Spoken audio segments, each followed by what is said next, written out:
Hey. What's this? Didn't tell me you took him out? The court said yes. Yeah, but what did the doctors say? Can I do an interview for a school project on mental illness? No. I'm ready. I feel motivated. I don't feel so angry all the time. The whole time you're rooting for this Hemingway guy to survive the war and to be with the woman that he loves. It's 4 o'clock in the morning, Pat. I can't apologize. I will apologize on behalf of Ernest Hemingway, because that's who's to blame here. Yeah, have Ernest Hemingway call us and apologize to us, too. Pat, you have to have a strategy. I hate my illness, and I want to control it. I hope you're okay with Veronica's sister coming over. Tiffany and Tommy? Just Tiffany. What happened to Tommy? He died. How'd he die? Please, don't bring it up. Hey, Tiffany. This is Pat. You look nice. Thank you. How'd Tommy die? What meds are you on? I used to be on lithium and Seroquel. I was on Xanax. You ever take Klonopin? Klonopin. I guess I was. I'm tired. I want to go. Are you going to walk me home or what? You have poor social skills. You have a problem. I have a problem? You say more inappropriate things than appropriate things. Doc, she's crazy. Oh, what the hell? She knew where I was. She followed me. Then why don't you run somewhere else? Calm down, crazy. Maybe she just needs a friend. You want to have dinner at this diner? Pick me up at 7:30. So how's your job? I just got fired, actually. Oh, really? How? By having sex with everybody in the office. Everybody? I was very depressed after Tommy died. We don't have to talk about it. Thanks. How many were there? Oh, she's a mess. You gotta be careful. She does a lot of therapy. I go to a lot of therapy. Am I messed up? I just gotta get a strategy, you know? Me too. So there's this dance thing. I can only do it if I have a partner. Oh, I'm not gonna dance with you. So is this the girl you wrote about? You wrote about me? She's fine. She is my friend with an F. A capital F. She's fine. For friend. What are you so up about? I'm happy. Look, I'm my best self today, and I think she's her best self, and that's a good thing. I know you don't want to listen to your father, I don't listen to mine. When life reaches out at a moment like this, it's a sin if you don't reach back. This is what I believe to be true. You have to do everything you can, and if you stay positive, you have a shot at a silver lining. What's wrong? Are you mad at me? No. Are you mad at me? I'm not mad, but also you can't make me laugh too much because I don't feel good. Please don't be mad at me. I'm not mad at you. You know who I'm mad at? The ahi tuna burger I ate yesterday. At, let's say what the place is. Hop Dottie. Hop Dotties! This is a burger that I've had multiple times and I absolutely love, but I really don't. That has to be what made me sick. If you're in the bougier part of any major city, might have a Hop Dottie. The first time I had it was in Austin, Texas. Yeah, I think I've seen one I think we saw one in Atlanta. Hop Dottie! But we didn't go to it. And I went to the one in Nashville a couple months back, and it was good. But yesterday, I woke up throwing up. I wonder how much they pay at Hop Dottie for $15 for a sandwich alone. And the kids don't give a shit. Well, kind of normal. But for $15 for a sandwich alone. You should be getting $15 an hour. At least 20. Well, yeah, but I'm just saying at least. That $15 a minimum wage, like we are so far past that being an actual livable wage. Oh, I know. The debate on that has just completely failed completely. Yeah. I was just thinking about what you said about how places that take tips can pay less than minimum wage. Yeah, They can guarantee you're going to get like X amount of dollars. Certain states might have specific requirements, different requirements, but the federal requirement, if a business can prove that you can make a whopping $30 per month in tips, then they can reduce your wage to a tipped wage. Now, they can't if you don't make up to bridge that difference. The $7.50 federal minimum wage difference, for example. I don't think it's higher than that where we live in Tennessee. That they would have to pay up to that, but that ain't shit. Like that ain't shit. So if you got a real scumbag employer, then you get tip lines on every receipt, and they can prove that their employees make $30 a month for tips. They can actually pay you like only to the federal minimum of $7.50 an hour, and actually pay you like $2.75. Insane. And then have to pay you no more than up to $7.50 after that. Every place you go has a tip line. That can backfire on you. Just look out for people, folks, and beware of, Though, if your job's ran by a scumbag, they probably have turnover rate like crazy. We have not even come close to talking about the movie. Hey, introduce yourself. I'm Bob Sham. I'm Angela.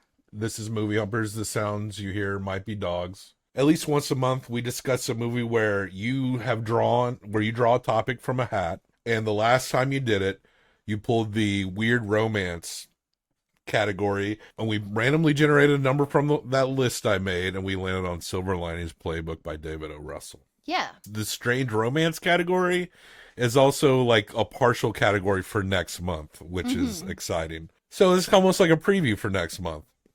I'm looking forward to it. But also, movies are gay. And how is this movie gay? We'll get into it. Okay. We'll get into it. But David O. Russell, kind of a controversial director. I don't know any of the things about him.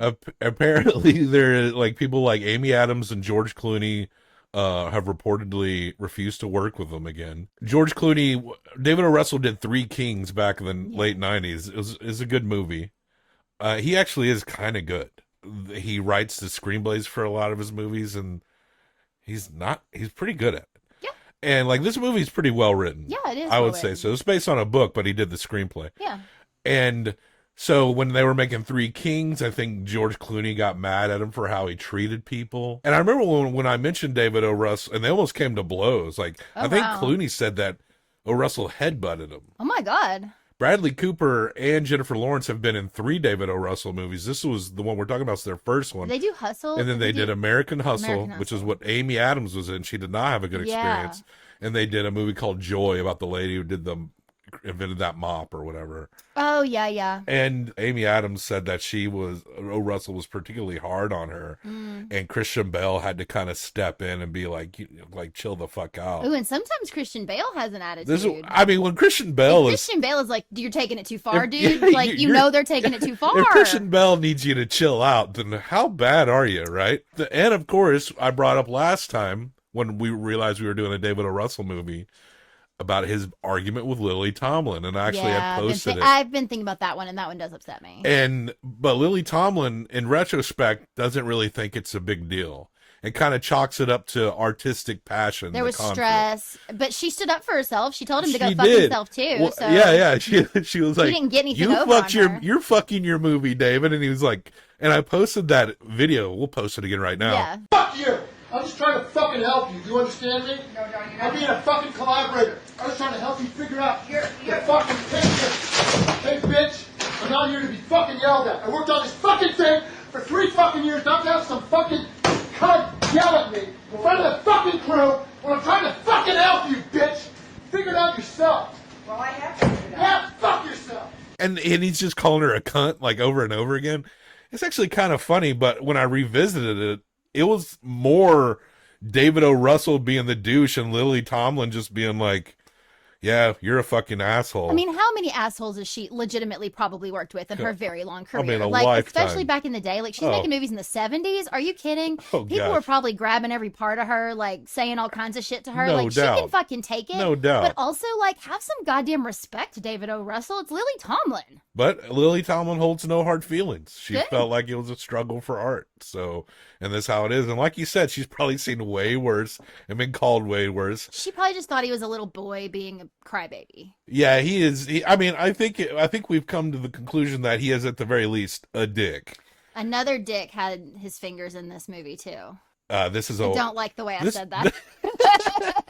The the Weinstein Company produced this. I think this is our first Weinstein produced movie. It is, because I'm sure we would have talked about it. And I was just reading in preparation about that time where he cornered a news anchor in an empty restaurant called the Socialite. And she rejected his advances and proceeded to masturbate in front of her and come into a potted plant. Now, who hasn't come into a potted plant? But we don't usually corner women before we do it. Or do it in the middle of a restaurant. Exactly.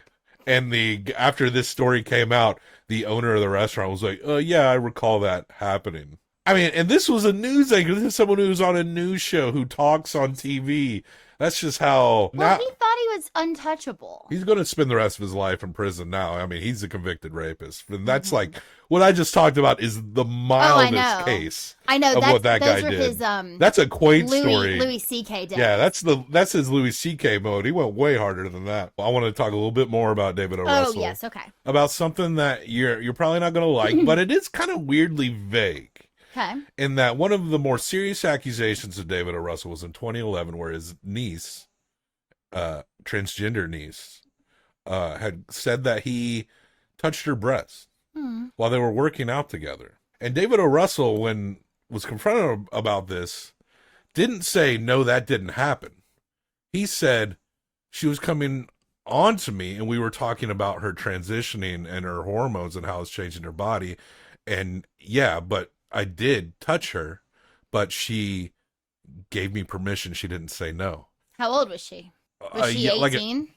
Yeah, like a legal adult. Okay, but still gross. And in the police report, she admitted that she didn't tell him to stop, but that's still like your niece. That's hard. That's like incest. That's also like the whole, like, if someone's doing something, you don't tell them to stop, but you don't want them to, like, that's the hard, like, date rape area where it's like, well, it's a fucking shitty situation to be in, because that's when the person has, like, authority over you and control over you in a way, and you don't want to, like, disappoint them, and you also might be, like, completely caught off guard by that. Like, she may have never had a guy come on to her like that at that point yet, you know? Like, who knows? Russell talked about it almost like it was, like, from his perspective, like this clinical curiosity. He just was like, oh, let me see. Gross. But yeah. Gross. But it is gross. I think even if it isn't technically like that far, it is kind of gross still. Pretty good director though. David O. Russell. We're talking about The Silver Linings Playbook, which is and I never saw this movie. No. I heard about it. I heard it was pretty good. Yeah. It's like a comedy romance kind of thing. It's one that's been suggested to me through the years a lot, but I tend to sort of reject things that are suggested to me too much, because I'm like, there's no way it's going to be as good as everyone says. Folks, if you want Angela to watch something, don't bring it up. Don't talk to me about it. Just don't talk to her about it. Just turn it on. Yeah. In front of me and I'll watch it. Unless she thinks you're really cool. I'm not saying if you're her friend. Right. She has to think you're really cool. Like, if a friend is different, she can be your friend, but think you're kind of cool. Yeah. But if she thinks you're really cool, and I don't even know who will qualify there, don't mention shit to her. Don't talk to her about. Well, here's an example. The reason I keep bringing up that creepy nun movie, Benedetta, is that what it's called? Benedetta, yeah. Is because Katya, the drag queen, talked about how great it was. That's a Paul and made me interested in it. Like, she talked about it enough that I was like, I fucking want to see this, and she's fucking cool. That's a Paul Verhoeven movie. That's the guy who made RoboCop and Starship Troopers. Let's do it. I don't know. Maybe we should, huh? We'll figure it out. Although the year's pretty There's well so booked, many but movies. we'll see. There's a lot of movies in the world. Hey, we're not going anywhere. We got years to do. Let's get through this movie, which I actually think is actually a good movie. It is a good movie. You know, I really do love, what's his name? That starred Bradley Cooper. Bradley Cooper.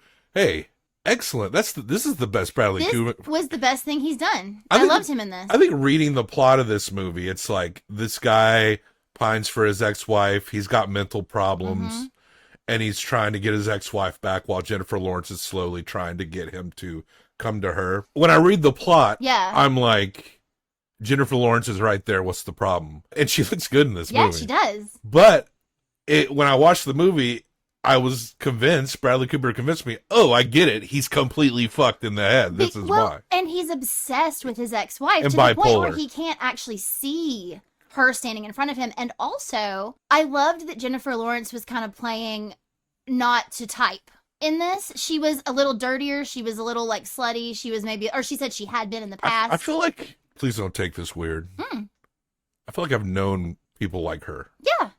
Like, she's just seemed very real to me. No, me too. Me too. Yeah. Yeah. Absolutely.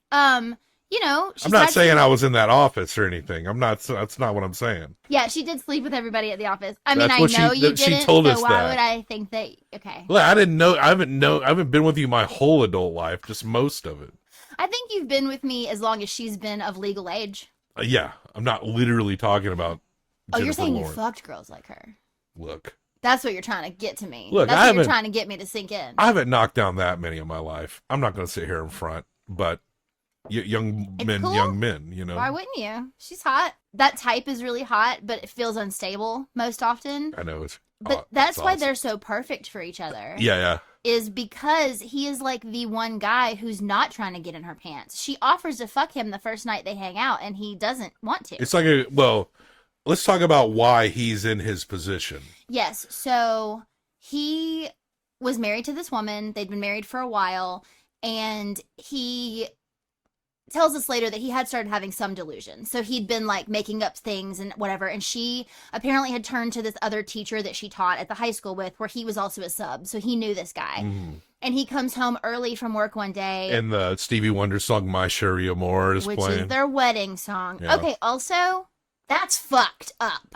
I realized it maybe just came on the radio. It was on shuffle. Maybe it was just on shuffle. Here's the deal.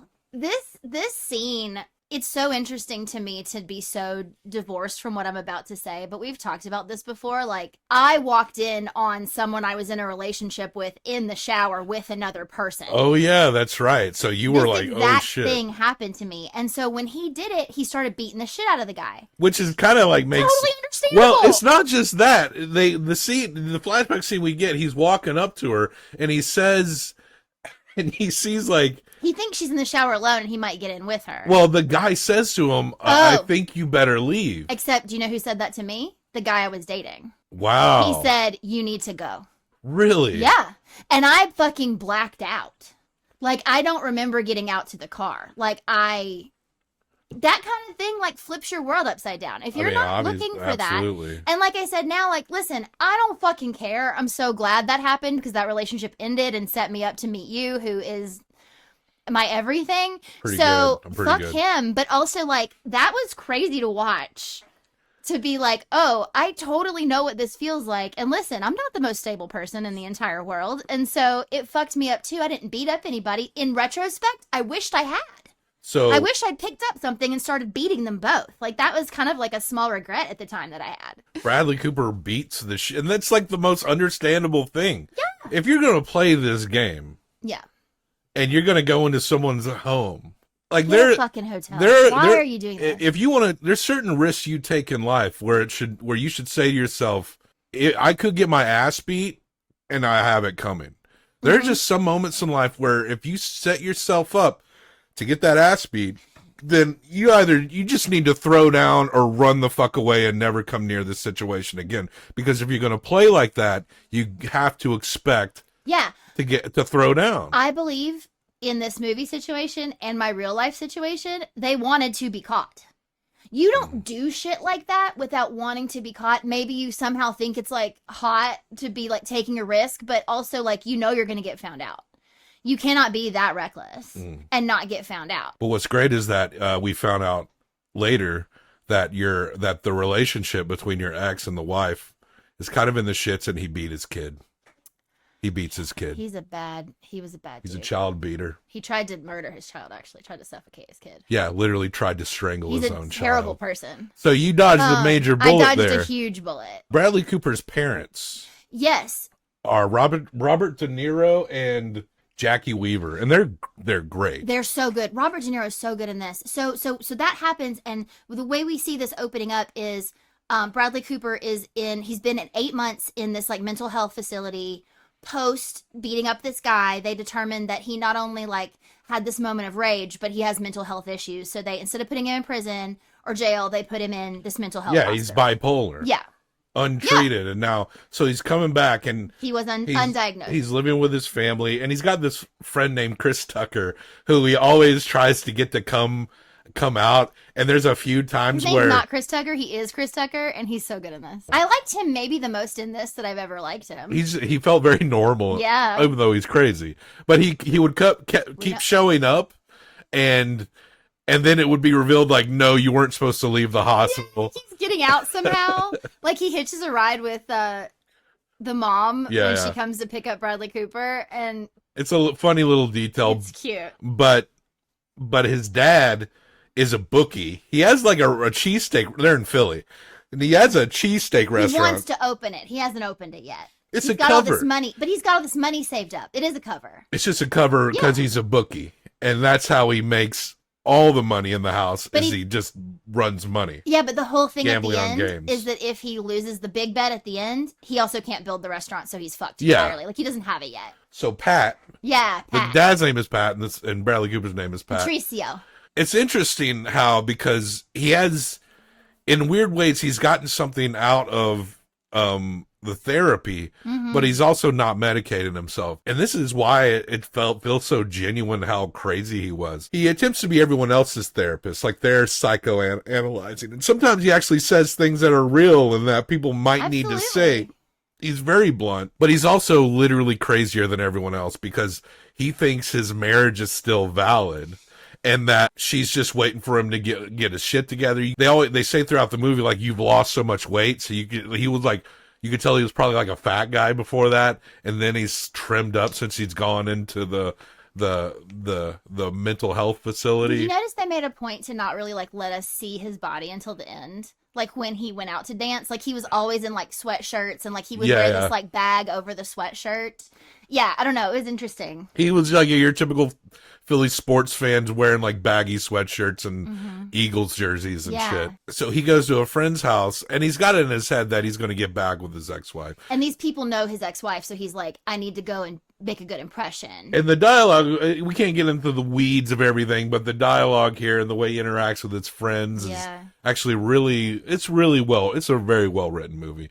And so that's when he meets the sister of a friend, Tiffany, which is played by Jennifer Lawrence, and she's nuts too. She's in therapy. Her husband has died, and he is so absolutely straightforward, cold about like he's like, please don't mention that her husband is dead. And the first thing he says is, like, how did Tommy die? How did Tommy die? How did Tommy die? And they don't answer for a very long time. You find out eventually, but like, yeah. So they start to interweave in and out of each other's life, and they start to be friends. It's like he's asking her to go out to the diner, and they are like good friends at first, which is kind of like a nice thing because they don't just jump into fucking, even though she offers himself to him. But that's kind of what makes it work because they kind of have to learn how to be friends in order for it to work. The therapist in this is really a great character too, because I believe it's the therapist who says to him, like, maybe she just needs a friend and you could actually help her. Like, he recognizes that Bradley Cooper has learned a lot, and he also recognizes that Bradley Cooper needs to get outside of his own head and think about other people besides himself, other than this ex-wife. And so he's like, why don't you just be friends with her? Maybe she needs a friend as much as you do.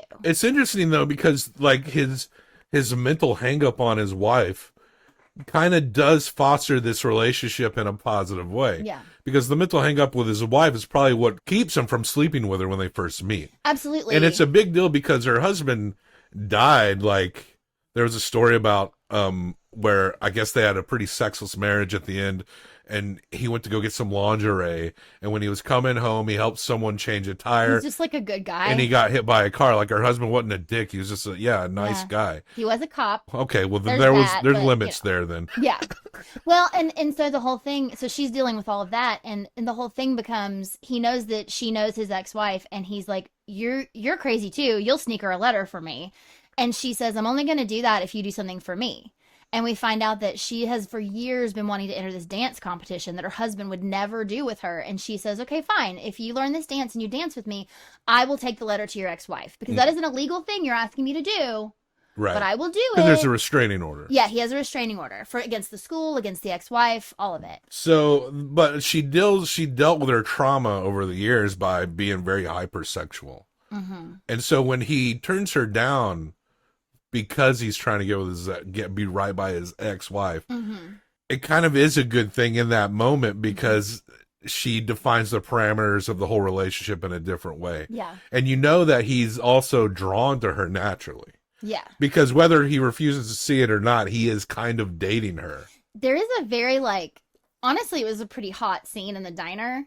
Yeah. When she's telling him about how she did sleep with everyone in her office and that's why she got fired. And this is the movies are gay angle. Oh, yes, you're right. I forgot about that. And I'm not talking about David O. Russell filling up his transgender niece. No. Let's not talk about that anymore. So they're having dinner and they're he's having Raisin Bran and she's having tea and he's like, this is not a date. That's why I'm eating Raisin Bran. It's very silly. But they start talking about her fucking everybody in the office, And he says, were there any women? Oh, and yeah. she says, yeah. And he goes, was it hot? And she was like, Hot. yeah. Jesus Christ. Okay. And she's like, is this okay? My husband never liked it when I talked like this. And he's like, oh, yeah, totally. Sexless cop. Yeah. Now so I'm convinced he wasn't very good. this is what I'm Maybe he saying. was just fine, you know? She probably just needed him to like say a couple dirty words or something. Yeah, yeah. And Yeah, maybe he was just trying to get freak there it with up. the lingerie, Look, but if y'all are doling out, if the marriage is doling out, just be very open with your wife about or your husband. what's in your husband about what's in your mind, what you need. Mhm. You know, sometimes fantasies are just good as fantasies, but two people can come up and meet halfway on some and of these sometimes ideas. just talking about it and not even doing it Yeah. is hot. Like this was so hot, and they were sitting in a diner. It was kind of hot, and it was gay because movies are gay. And it was gay. And so then they get into an argument. I love this argument because she realizes that even though he's very straightforward and honest, he's also kind of judging her and psychoanalyzing her. And then she pauses and she's like, "Wait, you think I'm crazier than you, don't you?" And she gets legitimately mad because she's crazy, but he is way off. Yeah. And so that leads into this conflict, and he's got a parole officer that's constantly checking in. That guy is always showing up. It's Yeah, like he yeah. follows him everywhere. And so it turns into this conflict because people think that he's trying to abduct her or something or abusing her. And she comes to his defense. And when the cop comes in, because that could be it for him, you know, then she comes in and steps in for him. And says, oh, it wasn't his fault. It was the kids who were trying to fight him. So yeah, then they have the arrangement that, you know, I'll send this letter to your ex-wife, even though it violates the parole. We do the dance competition. The father, you think would people be more support? I think everyone just knows Jennifer Lawrence's character. They know, everyone seems to know what she's been through. Yeah. And they know that, you know, she's had some very, very hypersexual history. And they think that she might not be good for him.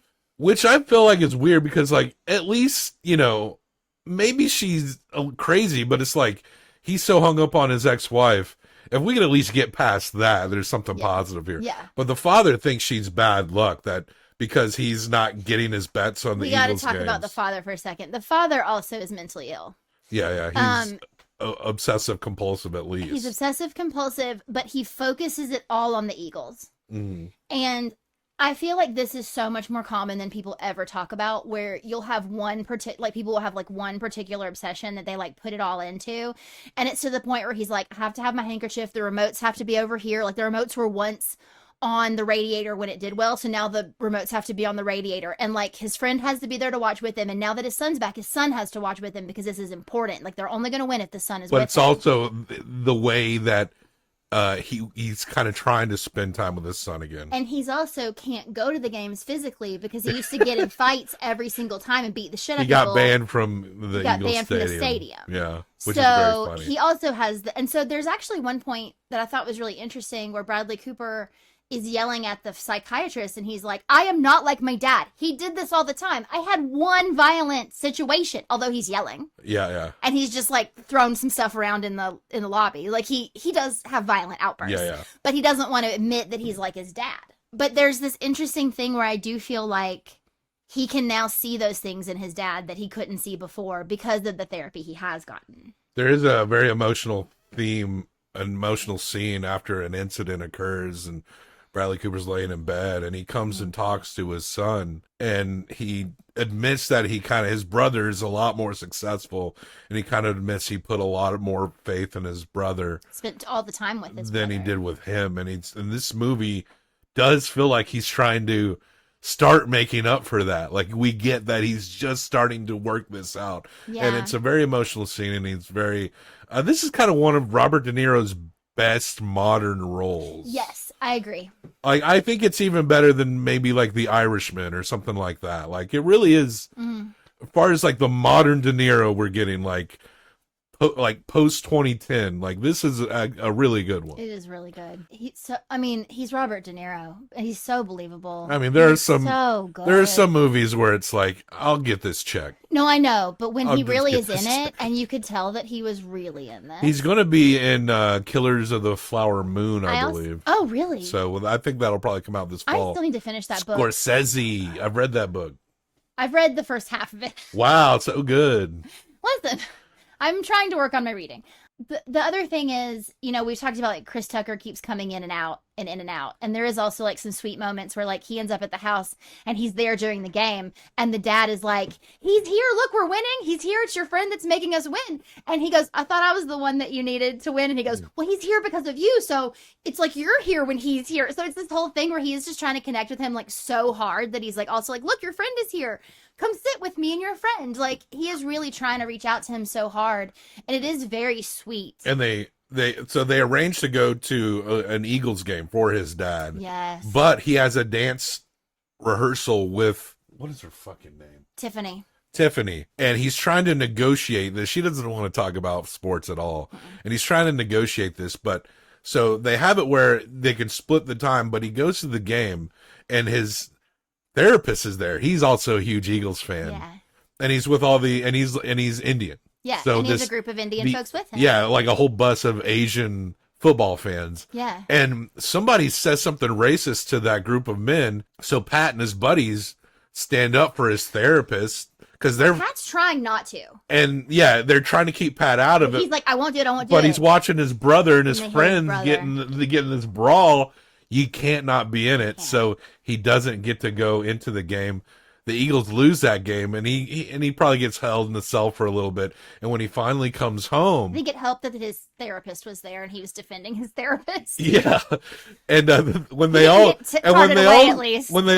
to the house, the therapist is with them, like he's in the posse. I loved that so much, and this is one of my favorite scenes. But Tiffany shows up because he didn't see her at all. Because part of her thing is trust, Yeah. right? And if you make a commitment, you have to stick with that commitment. And she is like, you fucked me over. Yeah. You promised me and you didn't come. Yeah, she walks into the house and gives him the business. And then his father is like, you know, you're bad luck. What are you doing here? And it's all your fault. And then she explains to him, like she lays it down, like when he was with me and not you, the Eagles beat this team. When he was with me and not you, the Phillies won their conference playoff game. And then he's like, oh my God, she's right. Well, and then she goes, also, so Bradley Cooper's mantra or like word is Excelsior, because it's like something he learned in therapy. Like he and Chris Tucker say it to each other a lot. And she goes, why would you send someone whose fucking motto is Excelsior, which is also on the fucking flag for New York or whatever, like to a Giants game? It was just right. And the dad was like, oh, Excelsior shit. was also what Stan Lee would say all the time. Oh, yeah. In his Marvel editor columns. But it was so neat to watch that dad. He was so impressed with her that in that moment, he completely turned and he was like, she's right. I was wrong about you. You're good. So, I like you. So they then arrange for a bet. Pat and his dad. Well, Pat doesn't want him to do it. Elder Pat and his buddy. Yes, Elder Pat and his buddy. And so the buddy, they're playing the Cowboys. and so they say, oh, because he had lost all his money that day. The dad had lost a bunch of money to the friend that day because the Eagles had lost, and he's like, this is all your fault, Pat. You weren't there, like whatever. And so then she goes, how would you like to do double or nothing? They're going to play on the 28th of December. This game's going to happen. Against the Cowboys. Put all the money on Cowboys. 10-point spread. Well, but then that goes away, I think. But they would have gotten it. Because what they say is instead of the 10-point spread, they bring in the dancing, and they call it a parlay. Parlay. It's a double where you have to win both bets to make it work. Yeah. And they bet, and it's not a high score. Like it's a 10 out of 10 is a win. Yeah. And they say you got to get a 5 out of 10. They ask, are you guys very good? And they're like, no, we're not very good. And they're not. No, they're not. And they're like, well, is 5 a fair expectation for you to and score? Pat's like, yeah, we can get a 5. And she's like, we can do better than that. But I don't know. Pat seemed kind of doubtful. Oh, he was doubtful, but she was confident. But 5 would be like a big victory for them. So they were like, if the Giants can beat the Cowboys with a 10+ point spread, and you can score 5 points at this dance competition, then you got all your money. You win the bet. Yeah, and they shook on it, and Pat was pissed because at this point, this is all of his dad's money, and if he doesn't win this, they lose the restaurant. He loses his cover for his booking. Like it's bad. It's bad news. So but he does decide to do it. So we go to the dance competition, and they're all there. That was what was so sweet. Is like his mom and his dad, and Chris Tucker's there with a girl, and yeah. And the game is on in like the bar lobby at the hotel that they're doing this at. Straight off, like the Eagles beat the Cowboys by like a huge margin. Yeah, so they win, but this is a part where the reason they got him, convinced him to do it, is they told him that his ex-wife would be there. Right. She and lied. so there was this letter that she said she had given the letter to the ex-wife, but she had written this letter. She had written a letter back. She didn't give the ex-wife anything because she loves him. And he realizes it, and we see him realize that she has written him this because it was letter. like a turn of phrase, like things that she says. She goes, when I'm counting the score or something. It's like some kind of way that when I'm counting the flags or the points or whatever she says. And so, yeah, he realizes it, but it just kind of goes immediately to that night. Like, we never really see him, like, how he feels about the fact that he realized she lied. His friends who know his ex-wife, they arrive and his ex-wife is there. And this is kind of like the weirdest part. Yeah, because she never thought she'd be there because she never told her to come. So where the friend is like, well, this could be a chance that she lifts a restraining order. And he actually says something like all marriages take work, right? Like he'd been delusional thinking his wife's going to get back. And then his friend shows up with this possibility that maybe it could work out. Yeah. And that was like the part that seemed the most forced. Yeah. But it does seem like it does make sense why she's there, because there needs to be closure. Well, and that friend needs some therapy too, who invited her, because he at one point talks to Pat about how he feels like his whole life is like choking him and he's dying and he's wound up. And Pat says to him, you have to give your marriage a chance.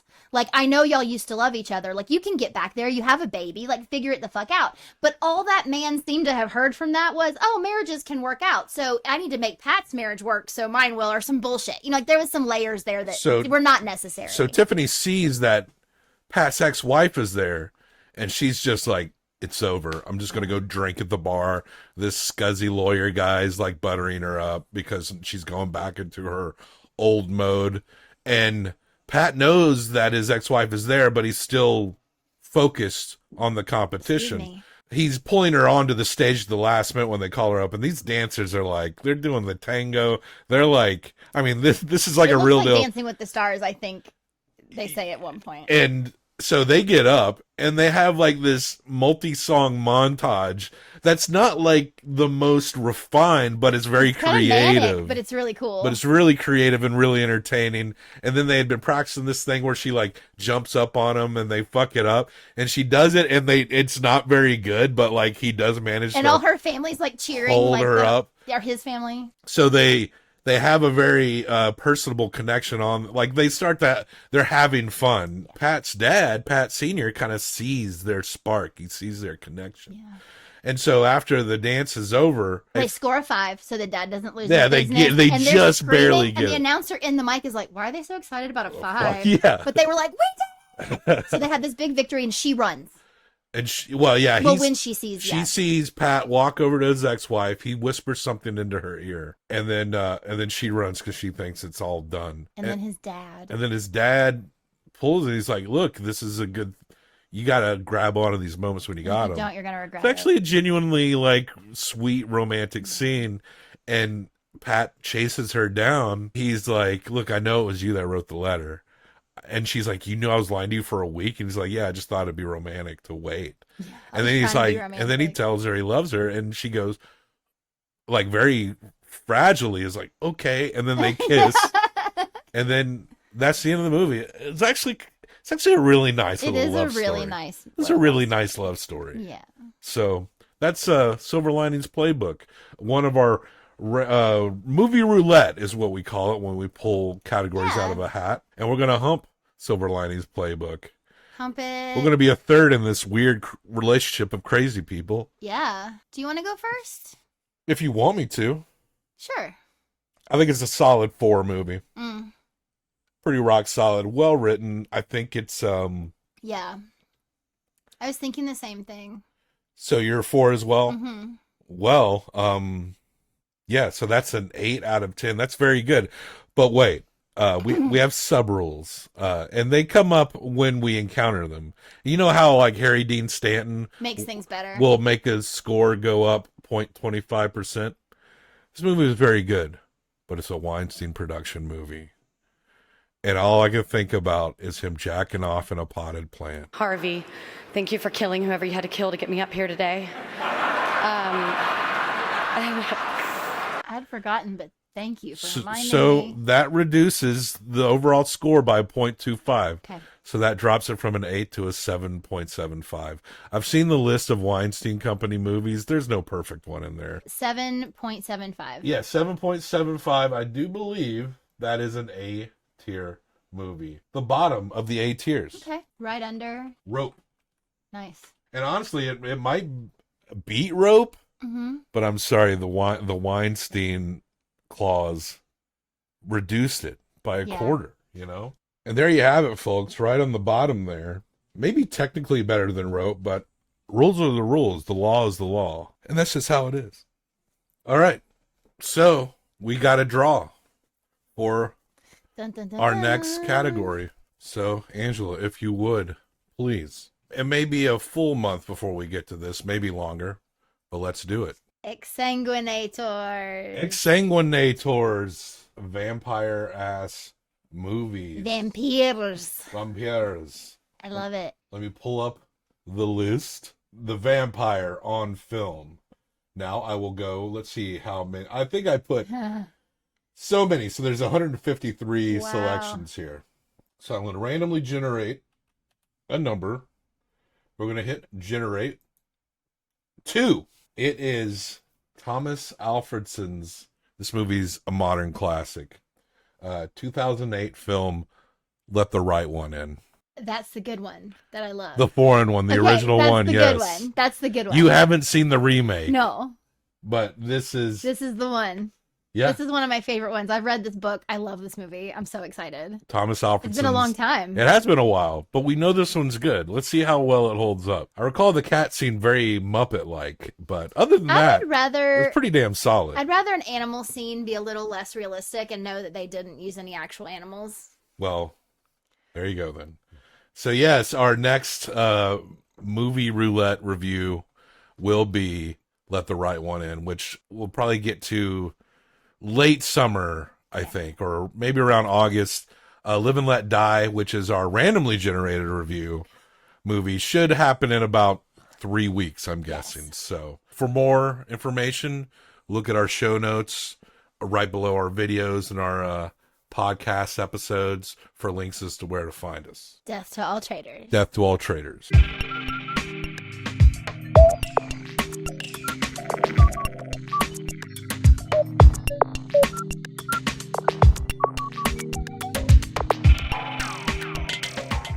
Harvey Weinstein would like to do a private party in the Four Seasons downtown.